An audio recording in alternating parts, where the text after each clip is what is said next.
Hey guys, मैं आपकी friend Ishika आ चुकी हूँ निया एंड कनिष्का एक लव स्टोरी का पार्ट 45 लेकर। तो आई होप कि आप सभी लोग इस स्टोरी को एंजॉय कर रहे होंगे।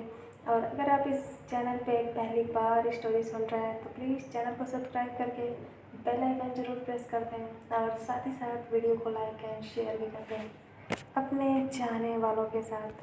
तो चलिए बिना किसी देरी के शुरू करते हैं अपना आज का एपिसोड पर हमेशा की तरह प्रीवियस पार्ट रिव्यू।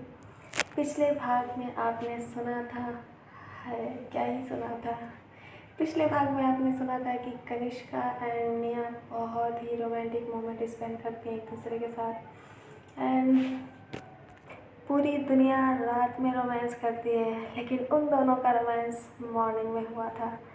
तो वो दोनों एक दूसरे के साथ अपनी लाइफ का सबसे स्पेशल मोमेंट बिता ही रहे थे कि अचानक कनिष्का का फ़ोन बजने लगता है, क्योंकि धीरे धीरे उसे काफ़ी लेट हो जाता है और उसे इस बात का एहसास भी नहीं होता। तो ये था हमारा प्रीवियस पार्ट रिव्यू। और अब आगे डेविड की कॉल अटेंड करने के बाद कनिष्का को अब इस बात का एहसास हो गया कि कुछ भी हो जाए उसे निया से दूर होना ही है।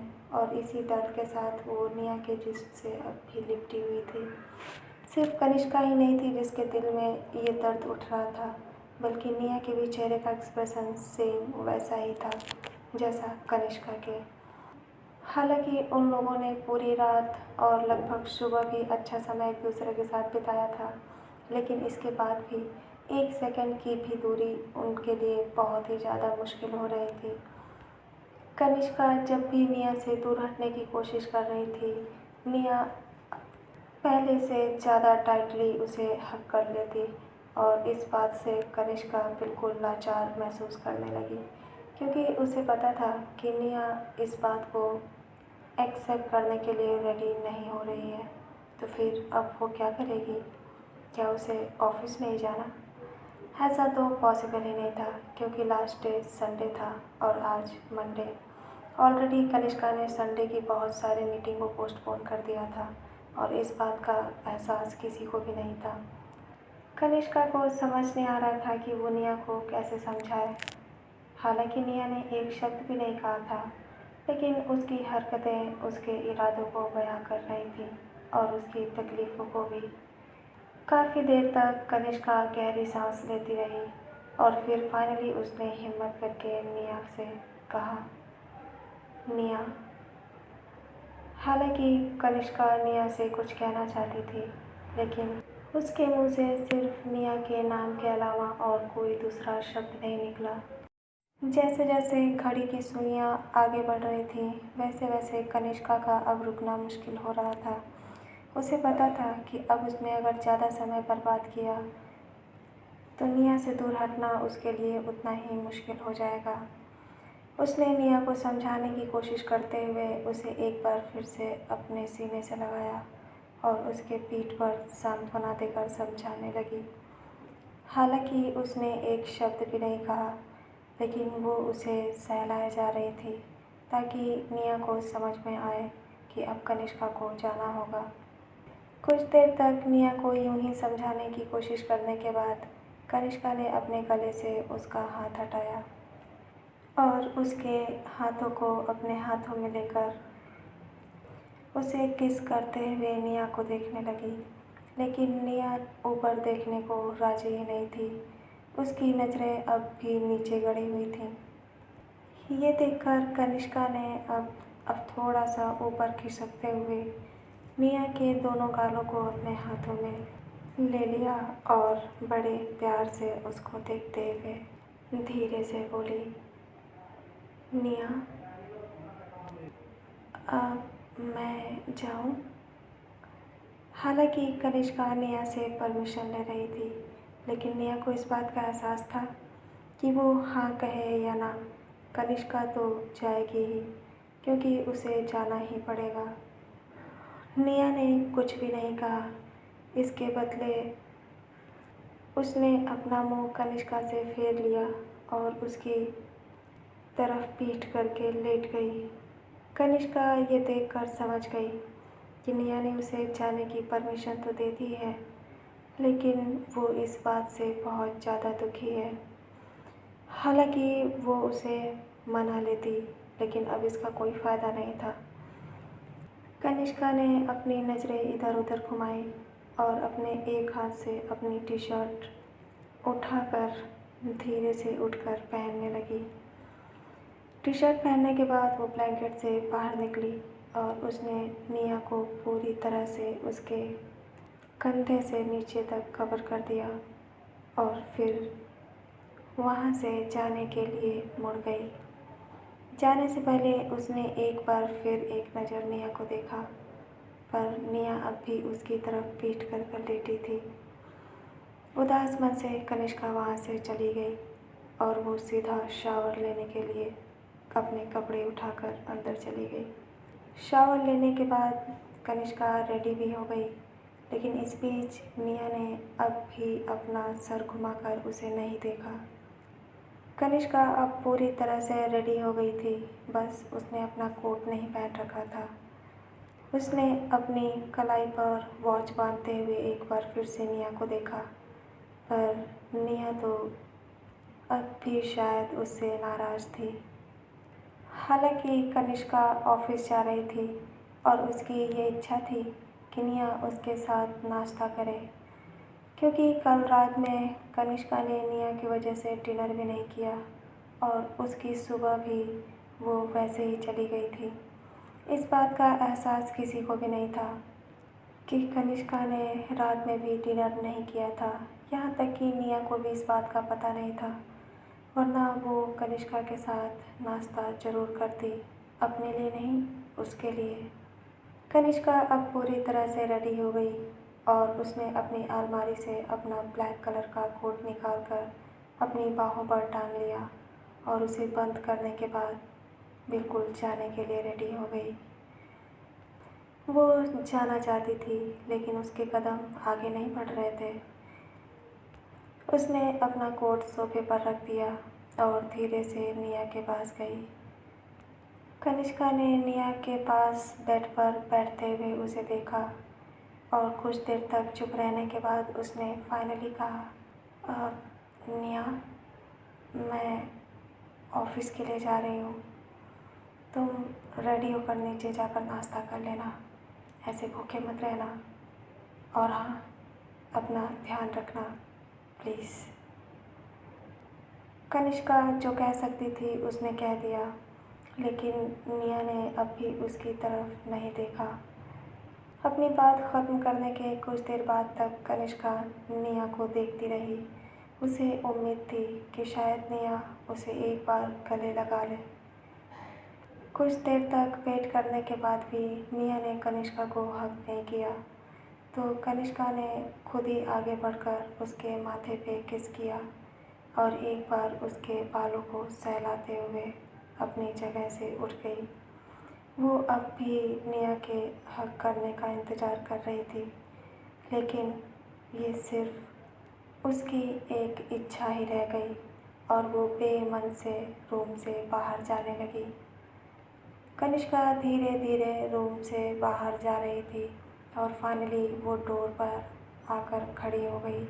कनिष्का के फुटस्टेप की आवाज़ निया सुन रही थी और उसने अपने हाथों से ज़ोर से बेडशीट को पकड़ रखा था।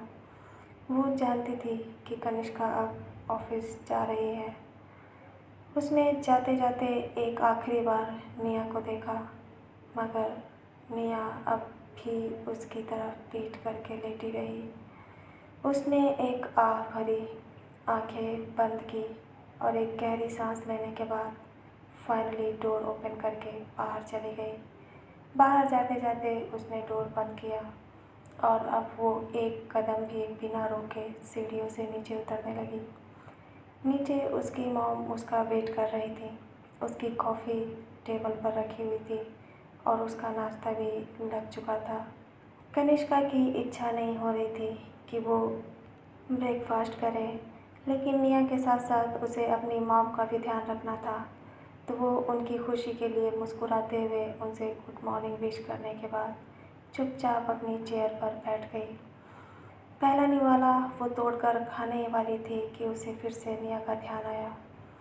निया ने नाश्ता नहीं किया था और ना जाने वो कनिष्का के जाने के बाद नाश्ता करेगी या नहीं। उसने स्पून वापस प्लेट में रख दिया और सिर्फ कॉफ़ी के 2-4 घूंट पीकर अपनी मॉम को ये कहकर जाने लगी कि उसे बहुत लेट हो रहा है और 10:30 बजे एक ज़रूरी मीटिंग अटेंड करनी है। देविका मॉम उसे रोकना चाहती थी। ऐसे आधा अधूरा नाश्ता करता देख उन्हें भी खुशी नहीं हो रही थी। कनिष्का ने कुछ स्ट्रिप्स लेने के बाद कॉफ़ी रख दी और वो जाते जाते एक बार फिर से बालकनी की तरफ देखने लगी। उसे उम्मीद थी कि शायद एक आखिरी बारी सही निया उसे देखने के लिए बाहर आ जाए, पर उसकी खाली आंखें अब भी खाली ही रह गईं। निया बाहर नहीं आई। कनिष्का ने फिर से एक सांस ली और वो धीरे धीरे एंट्रेंस की तरफ जाने लगी, पर तभी वो रुक गई और उसने अपनी मॉम को देखते हुए कहा, मॉम, निया जब उठकर आएगी तो उसे प्लीज़ आप ब्रेकफास्ट करा दीजिएगा और उसका ध्यान रखिएगा। कनिष्का की आंखों में निया के लिए चिंता देखकर उसकी मॉम को काफ़ी खुशी हुई और उन्हें हमेशा से ही इस बात की तसल्ली रहती थी कि निया एक ऐसी लड़की है जो कनिष्का से बेइंतहा प्यार करती है, क्योंकि कनिष्का के प्रति जो उसका प्यार था वो कोई भी इंसान उसकी आंखों में देख सकता था। और भला किसी पेरेंट्स को इस बात से खुशी क्यों नहीं होती। कनिष्का की फैमिली कोई ओल्ड थिंकिंग रखने वाली फैमिली नहीं थी, वो बिल्कुल मॉडर्न थे। हालांकि अगर कनिष्का की जो पोजीशन उसकी फैमिली में थी ऐसा नहीं होता तो उनके लिए भी ये एक्सेप्ट करना थोड़ा मुश्किल होता, पर अब वो इन सभी चीज़ों से काफ़ी ऊपर उठ चुके थे और कनिष्का के साथ साथ निया को भी पूरी तरह से एक्सेप्ट कर चुके थे। कनिष्का की मॉम ने हामी में सर हिला दिया और जिसे देखकर उसे तसल्ली हुई। वो धीरे धीरे अब फाइनली अपने गार्ड्स के साथ आगे बढ़ने लगी। एंट्रेंस पे उसकी लिमोजिन उसका वेट कर रही थी। ड्राइवर उसके डोर ओपन करके बैठने का इंतज़ार कर रहा था। कनिष्का एंट्रेंस पर बिल्कुल निकलने ही वाली थी, तभी एक आखिरी बार फिर से उसने लिविंग एरिया के ऊपर बालकनी पे नज़र डाली। शायद उसे उम्मीद तो अब भी थी, लेकिन अब भी ये उम्मीद हर बार की तरह खाली गई। कनिष्का बेमन से कार में बैठ गई और वो खिड़की की तरफ देखते हुए धीरे धीरे यदुवंशी पैलेस से दूर जाने लगी। शायद ऐसा कोई दिन पहले नहीं था जब सिर्फ ऑफिस जाने में उसे इतनी तकलीफ़ हो रही हो। इस बार जो तकलीफ़ थी सिर्फ निया से दूर हटने का नहीं, बल्कि उसे निया की चिंता भी हो रही थी। न जाने क्यों, अभी तो वो देख कर आई थी कि निया बिल्कुल ठीक थी, पर फिर भी उसके दिल में निया के लिए टेंशन कम हो ही नहीं रही थी। कनिष्का ने अपना हाथ खिड़की से टिका लिया और अपने होठों पर अपनी उंगलियों को टच करके बैठ गई। कुछ दूर तक वो निया के बारे में ही सोचती रही और धीरे धीरे उसकी कार यदुवंशी पैलेस से बाहर निकल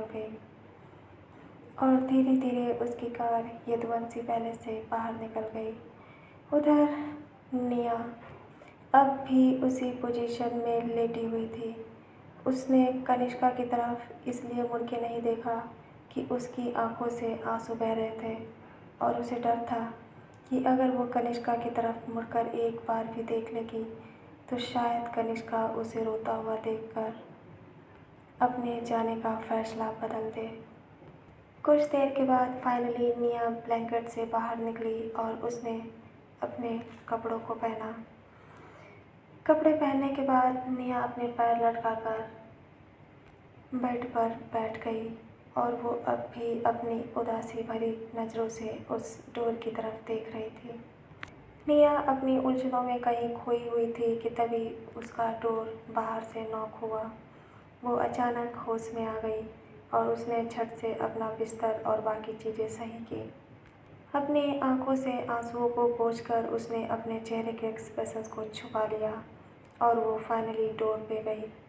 जैसे ही उसने दरवाज़ा खोला तो सामने देविका मॉम हाथों में नाश्ते की प्लेट लिए खड़ी थी और उन्होंने जब निया को देखा तो वो समझ गई कि निया किसी बात से उदास है। जैसा कि कनिष्का ने अपनी मॉम से कहा था, वो निया को नाश्ता कराने के लिए आ गई और खुद अपने सामने बैठाकर उन्होंने उसे नाश्ता कराया।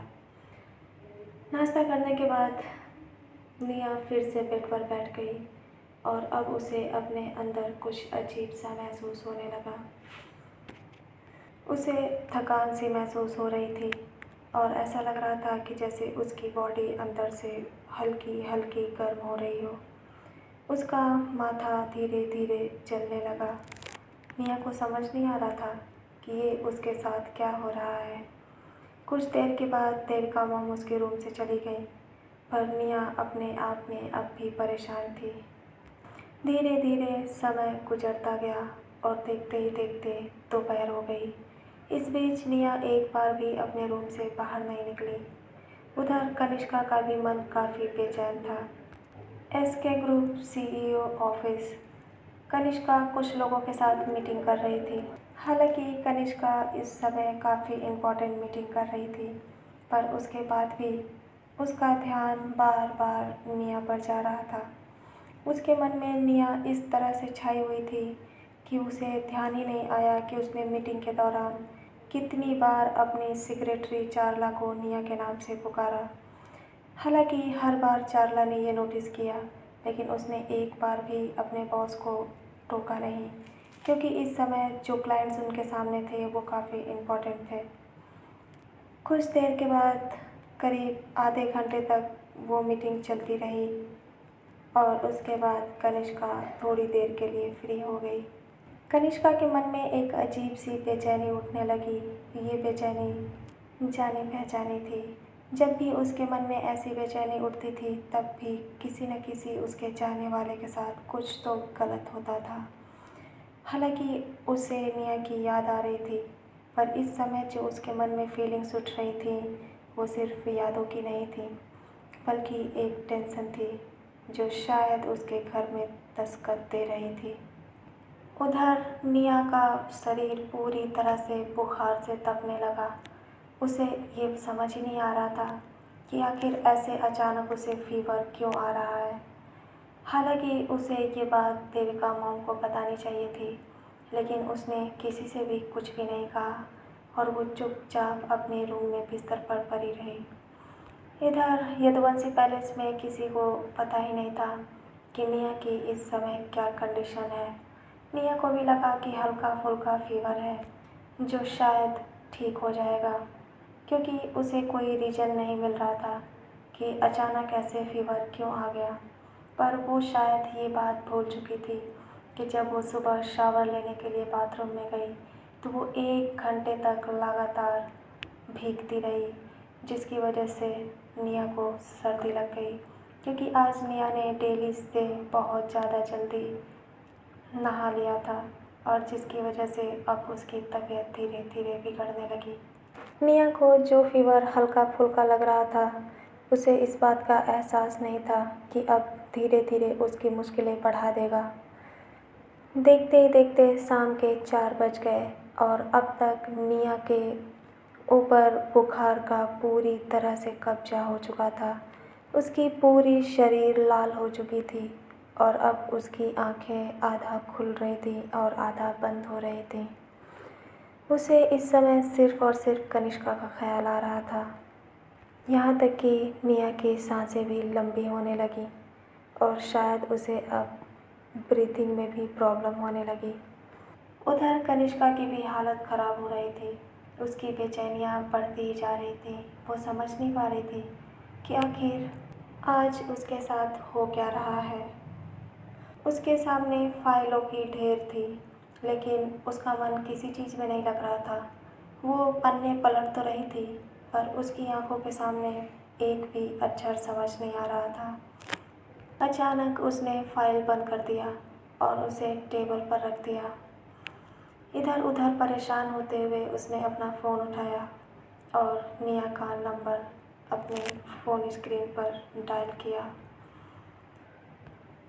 कुछ देर के बाद निया के फ़ोन की रिंग जाने लगी और कनिष्का बड़ी ही बेचैनी से उसके फ़ोन पिक करने का वेट कर रही थी। कुछ देर तक ऐसे ही रिंग जाती रही, लेकिन निया ने एक बार भी फ़ोन पिक नहीं किया। कनिष्का ने 2 बार, 3 बार, अब चौथी बार भी ट्राई कर लिया, पर निया ने एक बार भी फ़ोन पिक नहीं किया। उधर निया के सामने ही कनिष्का का फ़ोन बार-बार आ रहा था और निया अपनी लाचारी भरी नज़रों से उस फ़ोन स्क्रीन पर कनिष्का का नाम फ्लैश होते हुए देख रही थी। निया जानबूझकर कनिष्का का फ़ोन नहीं उठाना चाहती थी, क्योंकि उसे इस बात का डर था कि अगर उसने फ़ोन उठाया और कनिष्का ने उसकी आवाज़ सुनी तो वो बहुत ज़्यादा परेशान हो जाएगी। इसी वजह से उसने एक बार भी उसका फ़ोन नहीं उठाया और उसकी आंखों के सामने उस फ़ोन की लाइट्स बार-बार ऑन और ऑफ होती रहीं। कनिष्का परेशान हो गई और उसने थक हार कर फिर से अपना फ़ोन टेबल पर रख लिया। उसने अपने हाथों को अपने चेहरे पर रखा और एक लंबी सांस लेकर चेयर पर पीछे सर टिकाकर बैठ गई। कुछ देर के लिए वो ये सोचने लगी कि कहीं वो कुछ ज़्यादा तो नहीं सोच रही। ऐसा भी हो सकता है कि निया नीचे लिविंग एरिया में हो और फ़ोन शायद उसका रूम में रह गया हो। वो इतनी परेशान क्यों है? नहीं, उसे परेशान होने की ज़रूरत नहीं है। कनिष्का ने खुद ही को समझाया, लेकिन वो सिर्फ कुछ देर के लिए ही था। कुछ देर के बाद फिर से उसका मन बेचैन होने लगा। हालांकि उसकी सेक्रेटरी चार्ला फिर उसके पास आ गई और अब धीरे-धीरे उसकी दूसरी मीटिंग भी स्टार्ट हो गई। मीटिंग के दौरान भी उसकी नज़र अपने फ़ोन पर ही थी कि शायद निया उसे कॉल बैक करे। आधे घंटे और गुजर गए, पर निया ने फ़ोन नहीं किया। कनिष्का परेशान होकर अपनी मीटिंग को बीच में ही रोक देना चाहती थी, लेकिन उसने जल्दबाजी नहीं की। उसने धीरे से अपना फ़ोन उठाया और सिया को एक मैसेज डाला। सिया अपने कमरे में थी। उसे जब कनिष्का का मैसेज मिला तो उसमें लिखा था, सिया, निया कहाँ है? वो फ़ोन क्यों नहीं उठा रही है? क्या तुम मेरे लिए ये चेक करके बता सकती हो कि वो ठीक है या नहीं? सिया ने जब कनिष्का का मैसेज पढ़ा तो वो थोड़ा सा परेशान लगने लगी। उसे ऐसा लग रहा था कि ऐसा हो सकता है कि शायद उन दोनों के बीच कुछ गलत हुआ हो और इस वजह से कनिष्का को ऑफिस में भी निया की टेंशन सता रही है। वो जल्दी से उठी। कनिष्का की किसी भी बात को टालना उसके बस की बात नहीं थी। वो अपना फ़ोन लेकर निया के रूम के पास चली गई और उसने डोर नॉक किया। काफ़ी देर तक डोर नॉक करने के बाद भी अंदर से कोई रिप्लाई नहीं आया, तो सिया को भी अब निया की टेंशन सताने लगी। उसने झट से दरवाज़ा खोला और अंदर चली गई। जैसे ही वो अंदर गई तो उसकी नज़र निया पर पड़ी, जो बेड पर एकदम बेसुध होकर लेटी हुई थी, क्योंकि उसे अब कुछ भी समझ नहीं आ रहा था। उसकी पूरी बॉडी बुखार से तप रही थी। सिया को जब कुछ गड़बड़ महसूस हुआ तो वो भागकर निया के पास आ गई और जैसे ही आई तो उसकी नज़र निया के लाल चेहरे पर पड़ी। उसने जल्दी से उसे आवाज़ देते हुए उसकी बॉडी को टच करके देखा तो वो एकदम दंग रह गई। उसने जल्दी से निया को आवाज़ दी, पर निया को इतना होश भी नहीं था कि उसे कौन आवाज़ दे रहा है, क्योंकि ये न जाने कितने समय के बाद ऐसा हुआ था जब निया की तबीयत इस हद तक ख़राब हुई थी। हालांकि ये सिर्फ़ एक फ़ीवर था, पर जब फ़ीवर हाई लेवल पर हो तो किसी भी इंसान के एनर्जी को झटके में ख़त्म करने की ताकत रखता था और उसे डेंजर जोन तक ले जाने के लिए काफ़ी था, ख़ास तौर पर निया जैसी नाजुक इंसान के लिए। सिया एकदम परेशान हो गई। वो जल्दी से भागकर नीचे गई और सभी को चिल्लाकर आवाज़ देने लगी।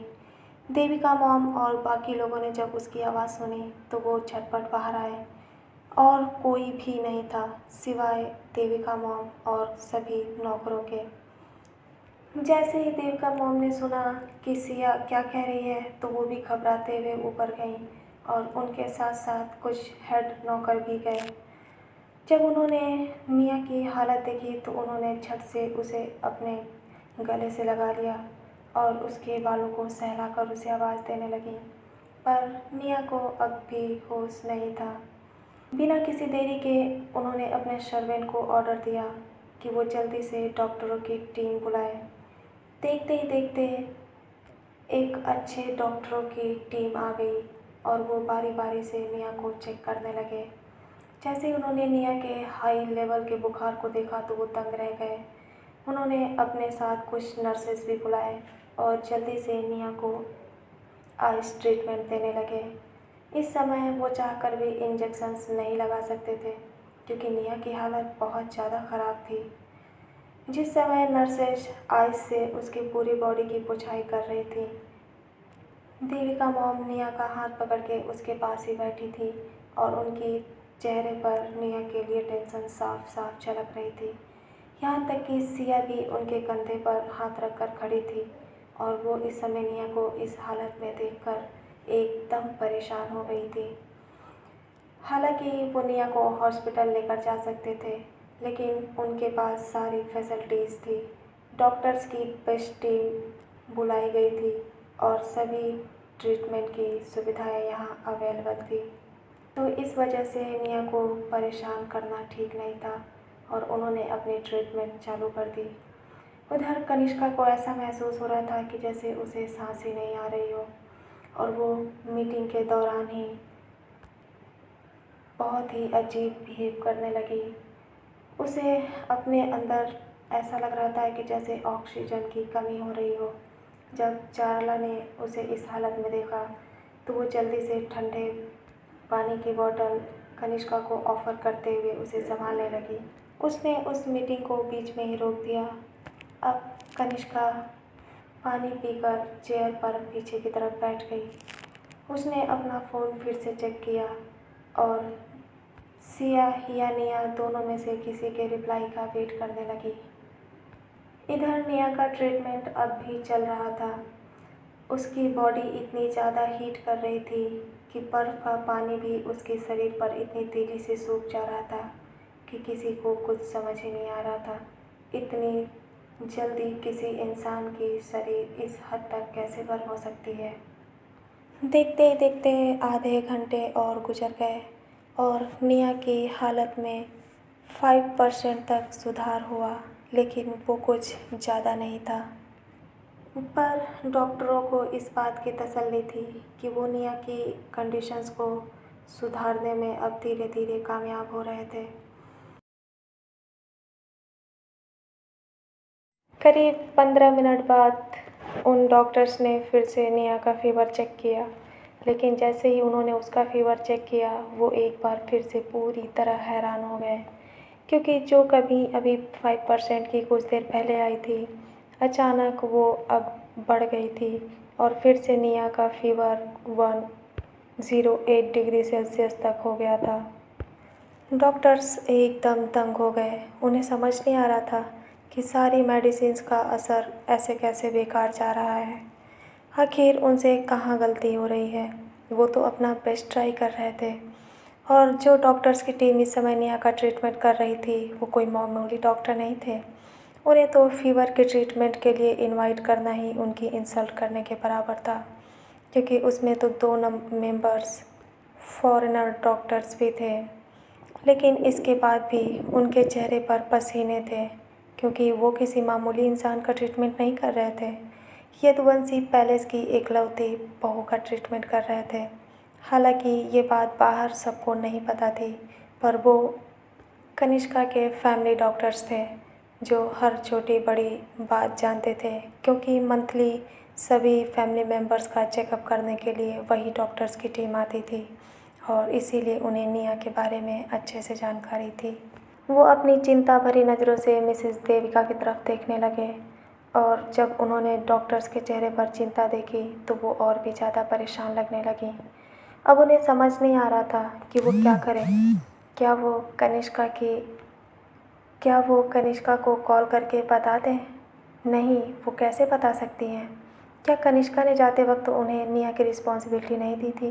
वो किस मुंह से कहेंगी कि वो निया का ध्यान नहीं रख पाईं? उन्होंने डॉक्टर्स की तरफ देखा और फिर से एक नई टीम को बुलाने के लिए ऑर्डर दिया। करीब 10 मिनट के अंदर ही एक नई टीम फिर से आ गई और अब पूरे 8 डॉक्टर्स की टीम निया के सिर्फ फीवर का ट्रीटमेंट कर रही थी। सभी लोग अपना बेस्ट ट्राई कर रहे थे। उन्होंने फैमिली मेम्बर्स को बाहर निकाल दिया और अब सिर्फ डॉक्टर और करीब 2 नर्सेज उनके साथ थीं। इस बीच उन्होंने लगातार निया को आइस ट्रीटमेंट देना जारी रखा और वो उसके फीवर को कम करने की कोशिश करते रहे। देखते ही देखते रात के 7 बज गए और अब कनिष्का की इंतज़ार की हद हो गई। वो अब सिया या फिर और किसी की कॉल का वेट नहीं कर सकती थी। इधर रूम के बाहर मिसेज यदुवंशी, कुछ हेड नॉकर्स और सिया इधर उधर चक्कर काट रहे थे और अपने चेहरे पर बेचैनियों को छुपाने की कोशिश कर रहे थे। जल्दी ही सिया ने इस बात की खबर अपने डैड मॉम को भी दे दी, जो इस समय अपने अपने ऑफिस में थे। हालांकि सिया की मॉम निया को ज़्यादा पसंद नहीं करती थी, लेकिन वो सिर्फ एक रीजन्स की वजह से था, क्योंकि वो अपनी बहू किसी और को बनाना चाहती थी। पर इसका मतलब ये भी नहीं था कि उनका दिल पत्थर का था। वो जल्दी से घर आने के लिए ऑफिस से निकल गईं और करीब 15 मिनट के अंदर ही घर के सभी लोग मौजूद हो गए। सिर्फ दादाजी इस समय बाहर थे और वो शायद आज आने भी वाले नहीं थे। अब देखते ही देखते सभी लोग निया के रूम के बाहर भीड़ लगाकर वेट करने लगे, पर अंदर निया की हालत में कुछ खास सुधार नहीं हो रहा था। कनिष्का उधर तेज़ी से अपने कोट का बटन खोलते हुए ऑफिस से बाहर निकली और वो अपनी कार की तरफ बढ़ने लगी। यदुवंशी पैलेस से कनिष्का के ऑफिस का रास्ता कुछ ज़्यादा देर का नहीं था, लेकिन आज ये रास्ता कनिष्का के लिए बहुत ज़्यादा लंबा लग रहा था।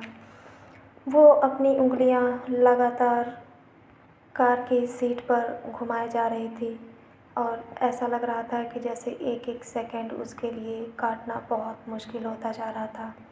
उसने ड्राइवर को ऑर्डर देते हुए कहा, गाड़ी और तेज चलाओ, जितनी जल्दी हो सके। यदुवंशी पैलेस चलो। ड्राइवर समझ नहीं पा रहा था कि कनिष्का को घर जाने की इतनी जल्दी क्यों हो रही थी, लेकिन इसके बावजूद भी वो जल्दी से कार की स्पीड बढ़ाकर आगे बढ़ने लगा। उधर डॉक्टरों ने फाइनली डोर ओपन किया और उसे देखकर सभी लोग अंदर आ गए। जैसे ही सभी लोग अंदर आए, वो डॉक्टर्स के बोलने का इंतज़ार करने लगे। डॉक्टर्स के चेहरे पर अब भी परेशानी थी, क्योंकि निया का फीवर कम होने का नाम ही नहीं ले रहा था। उन्होंने अब तक सारी जांच कंप्लीट कर ली, यहाँ तक कि निया का ब्लड टेस्ट भी कर लिया था और उसकी रिपोर्ट भी बहुत जल्दी आ गई थी। सब कुछ नॉर्मल था और इसके बाद भी वो समझ नहीं पा रहे थे कि निया का फीवर कम क्यों नहीं हो रहा है। अगर आज निया को वो कुछ भी होने देते हैं तो इसका मतलब ये था कि उन सभी का करियर हमेशा के लिए ख़त्म हो जाएगा। और इस बात से डरते हुए उन सभी लोगों ने आपस में फ़ैसला किया कि अब निया को हॉस्पिटल में एडमिट करने की सलाह देंगे। जैसे ही मिसेस देवका और बाकी फैमिली मेम्बर्स ने ये बात सुनी तो वो डर गए।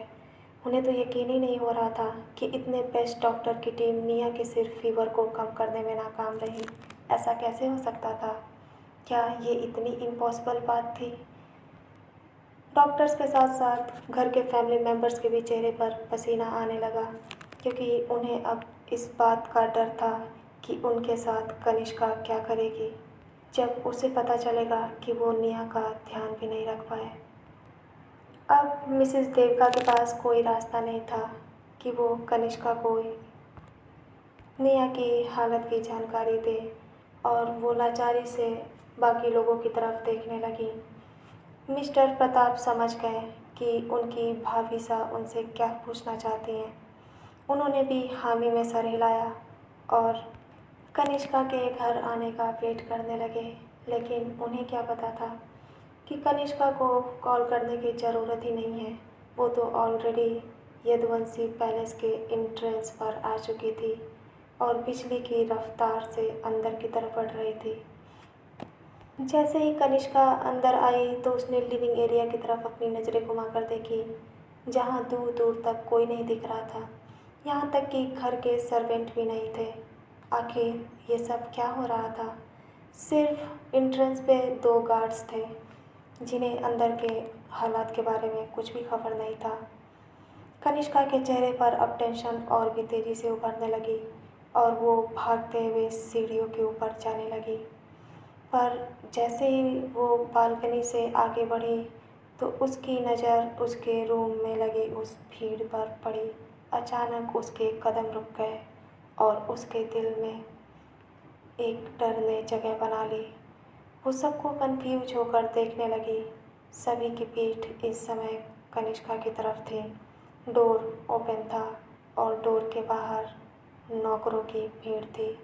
जब उन लोगों ने कनिष्का को देखा तो वो लोग डर से पीछे हट गए और उन्होंने उसके जाने का रास्ता साफ कर दिया। कनिष्का के कदम अब बढ़ नहीं पा रहे थे और वो अपने भारी मन से धीरे धीरे अंदर जाने लगी। अंदर अब भी सब लोग हेजिटेशन से एक दूसरे को देख रहे थे और उनके हाथ में उनका फ़ोन था।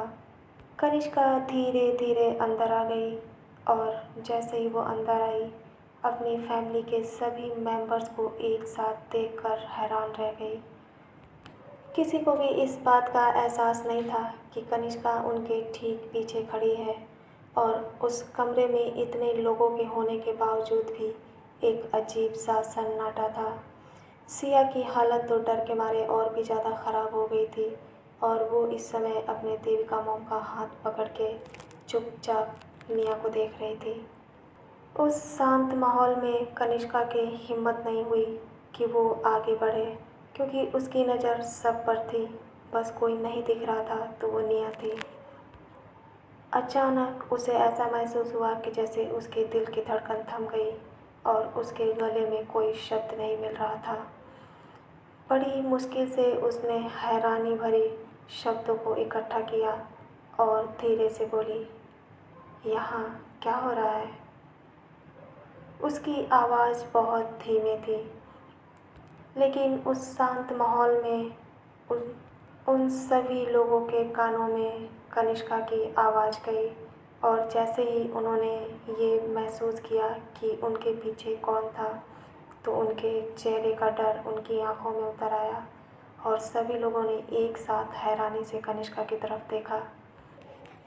देविका मॉम, सिया, कनिष्का के अंकल आंटी और डॉक्टर की टीम, जब सभी लोगों ने देखा कि कनिष्का उनके बुलाए बिना ही आ गई है तो उनके चेहरे पर अब डर साफ साफ झलकने लगा और उससे भी ज़्यादा मिया के लिए परेशानी थी। कनिष्का सबके चेहरे को बारी बारी से देख रही थी और अचानक उसकी नज़र उन डॉक्टर्स की टीम पर जाकर रुक गई, जो इस समय निया को कवर करके खड़े थे। कनिष्का बड़ी हैरानी से उन्हें देख रही थी और वो अब भी डोर के थोड़ा सा आगे खड़ी थी। उसके पैर जवाब दे चुके थे। उसे ऐसा महसूस हो रहा था कि जैसे उसके अंदर हिम्मत ही नहीं है कि वो और आगे बढ़े। कुछ देर के सन्नाटे के बाद फाइनली सब लोग होश में आए और डॉक्टरों ने उनकी फैमिली मेम्बर्स के साथ कनिष्का के आगे जाने का रास्ता छोड़ दिया। जैसे ही उन्होंने एक रास्ता बनाया तो कनिष्का की नज़र सीधे निया पर पड़ी, जो इस समय लगभग आधी बेहोशी में बिस्तर पर पड़ी थी। अचानक जब कनिष्का ने निया को इस हालत में देखा तो उसकी आंखें लाल हो गईं और उसकी हैरानी उसके चेहरे पर सभी को नज़र आने लगी। कनिष्का की आंखों में इस समय कौन सा एहसास उतर रहा था, इस बात का पता लगाना बहुत ही ज़्यादा मुश्किल था। वो अपनी हैरानी, लाचारी और डर भरी नज़रों से निया को देख रही थी। उसके चेहरे पर बहुत सारे मिक्स एक्सप्रेशंस थे और उसी के साथ उसे ये भी पता नहीं चला कि उसके हाथ में पकड़ा हुआ वो ऑफिशियल सूटकेस कब नीचे गिर गया और यहाँ तक कि उसके दूसरे हाथ में जो जैकेट था वो भी ज़मीन पर गिर गया। तो गाइस, आज का एपिसोड बस इतना ही रखते हैं। आगे क्या होगा, निया की ऐसी हालत देखकर कनिष्का क्या करेगी, कैसे हैंडल करेंगे कनिष्का के गुस्से को या फिर उसके दुख और लाचारी को उसकी फैमिली मेम्बर्स, क्या जवाब देगी डॉक्टरों की टीम्स, और कैसे उतरेगा निया का फीवर, क्यों नहीं हो रहा था निया को इतनी सारी मेडिसिन्स का असर। ये सभी सवालों के जवाब हम जानेंगे अपने अगले एपिसोड में। तब तक के लिए मैं आपकी फ्रेंड ईशिका लेती हूँ विदा। मिलते हैं अगले भाग में।